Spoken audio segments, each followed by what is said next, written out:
Jah! Rastafari. Oh, excellent is thy name. Thou hast set thy glory above the heavens. Yes, I greeting once again to one and all, in and through the King of Kings and his Christ, in and through QEDEMAWI, HAYLE SELASSIE, and his Christ, Yahushua HaMashiach. Give thanks for all who have tuned in, and for all who are continuing to tune in, and for all who have watched previous videos and show I support. You know, we're always giving thanks, because a spirit of gratitude is pleasant in the sight of Yah. Seen? So, right now, I was reasoning forward on why do we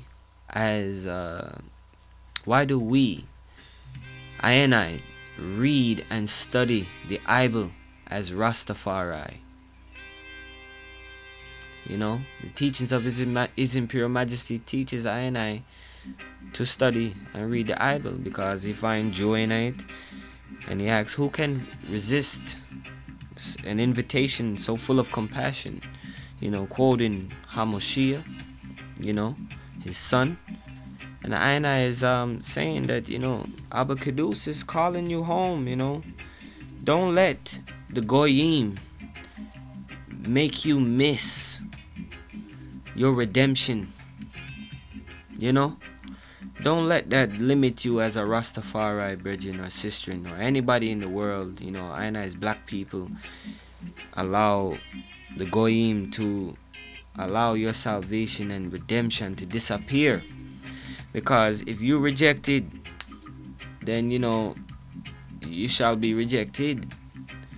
This is how it goes. The teachings of His Imperial Majesty, He's not force you, but He might admonish you to read the Bible. And that's the teachings of His Imperial Majesty, or Rastafari, because we don't force nothing, you know. There's no force in this. I just free will. Free will everything, man. You see, but we choose with I free will to praise Yah. And not a lot of people doing that today, because they might do what thou wilt. Me choose to praise Yah. So at this time, I tell the item, say for a while now, I've been studying the Bible, actually reading it from cover to cover, you know, just to hear the fullness, you know, straight through, like how you watch a movie. You know, you just read it straight through, like how you watch a movie straight through. You know, some people say, you know, them read and they can't read it like that, them just open and read it. Well, that's good for you. You know, and you have some people say, you know, you gotta read certain studies and certain parts. That's good for you. Me do that. Me do all of this already. But why don't we read it through like how we read any other book?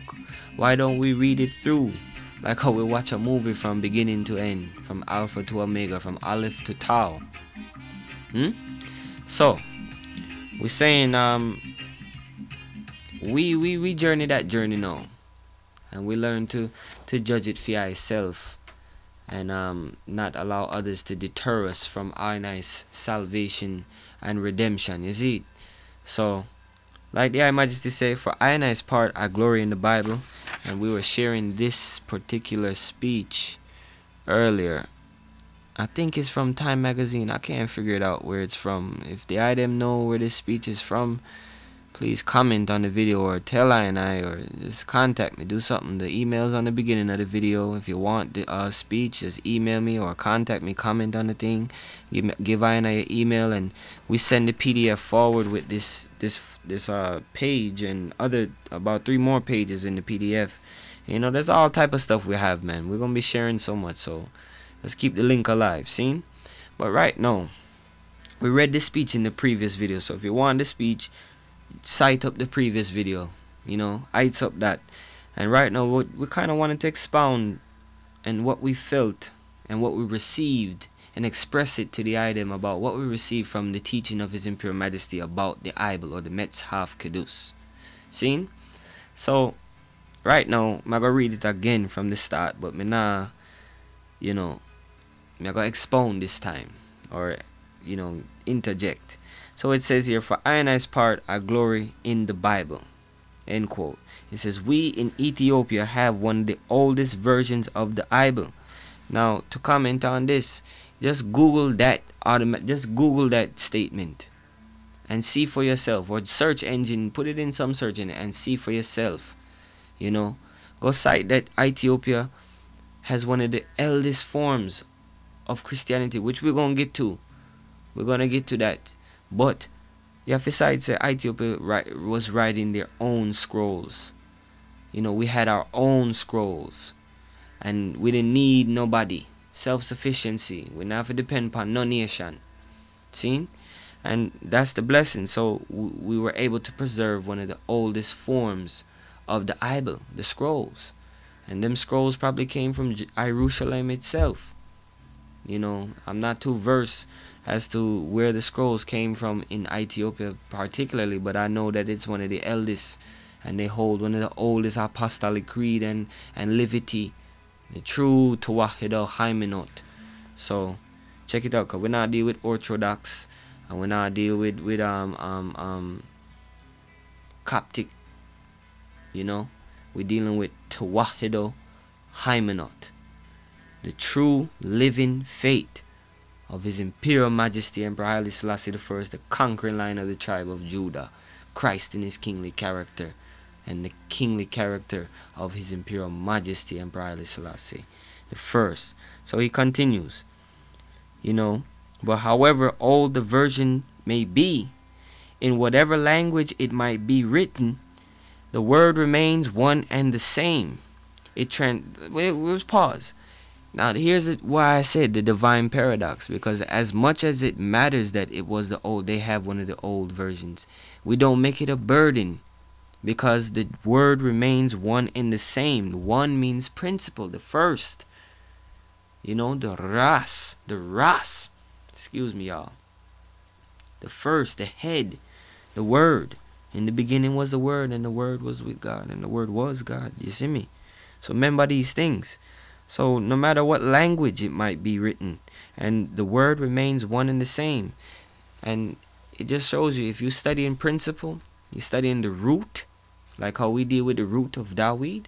If you study in that root, you're dealing with the principle of things, the essence, the substance, the spiritual side to it, which spiritual means the oneness, the holistic thought upon it. So even in the English, like I said earlier in the previous video, we read the English Bible and we deal with the English Bible, but we study to show ourselves approved, that we be not beguiled or confounded by the mistranslations, and sometimes the let's call it you know, there's accusations, but sometimes the voluntary, or you know, yeah, let's say voluntary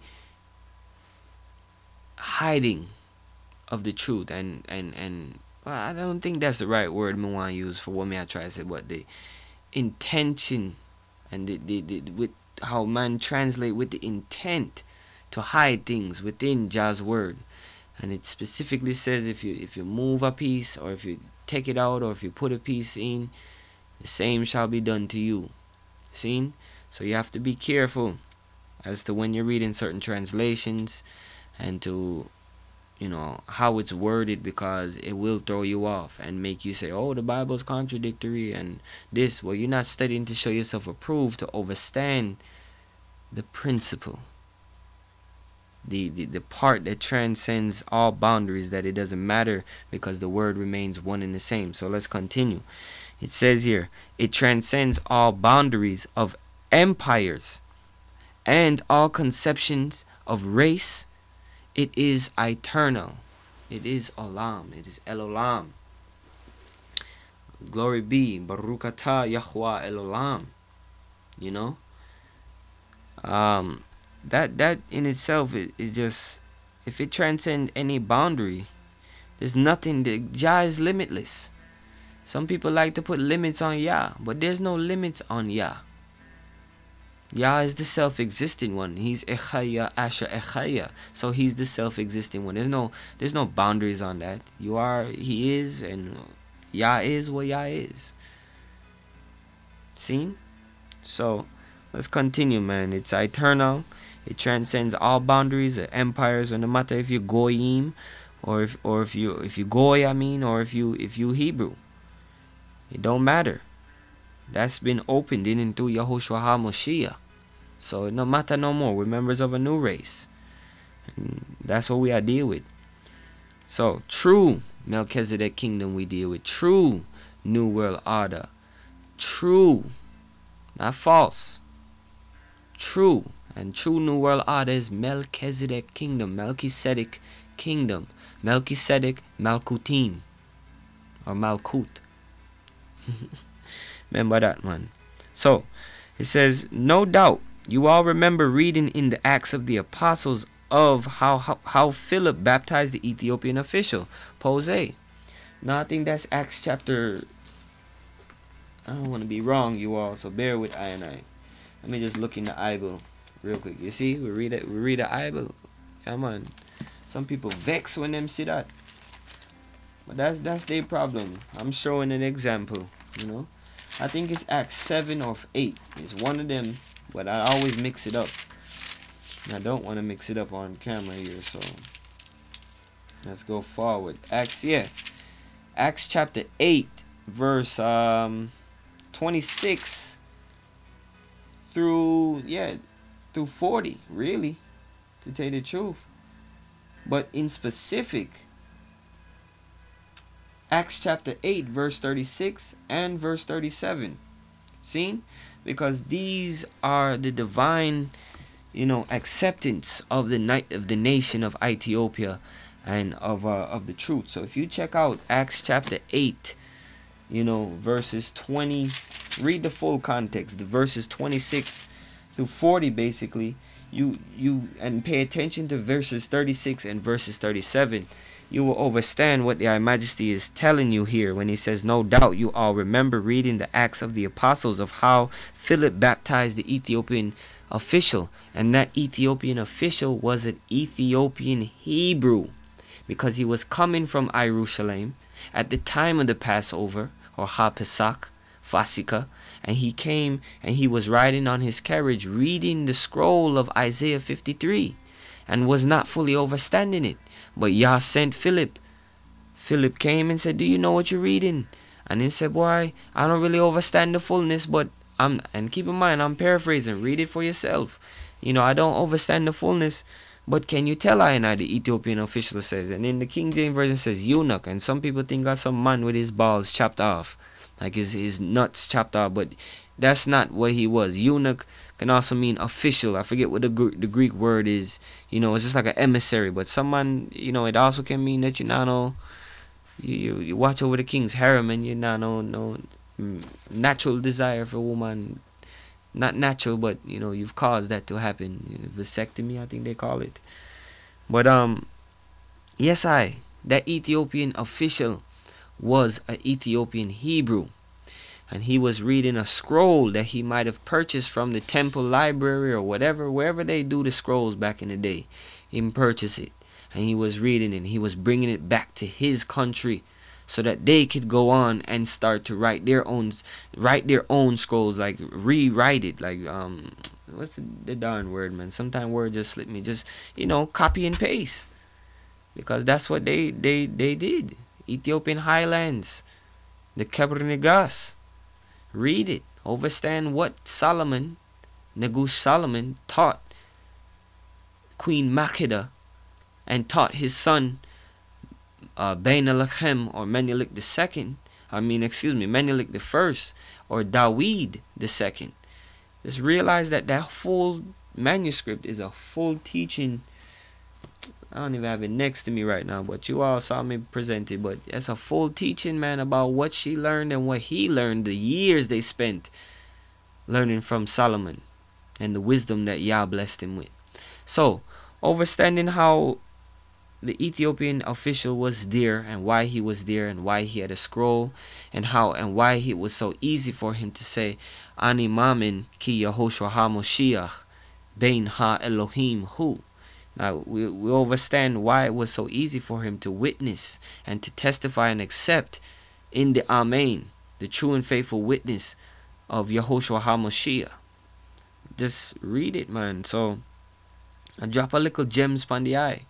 So, I'm going to continue the reasoning in another part, you know. But just keep in mind, we left off at, no doubt, you all remember reading in the Acts of the Apostles of how Phillip baptized the Ethiopian official. Bless the Almighty. That shows that Ethiopia had one of the oldest forms of so-called Christianity, or what I and I call Nazarenehood, or Tawahido Hymenot. I learned something new today. I learned of a place called Tana Kurkos. Never heard of that place. Google it or research it. See? Bless the Almighty and give thanks for tuning in, and look out for more. Yah willing. I won.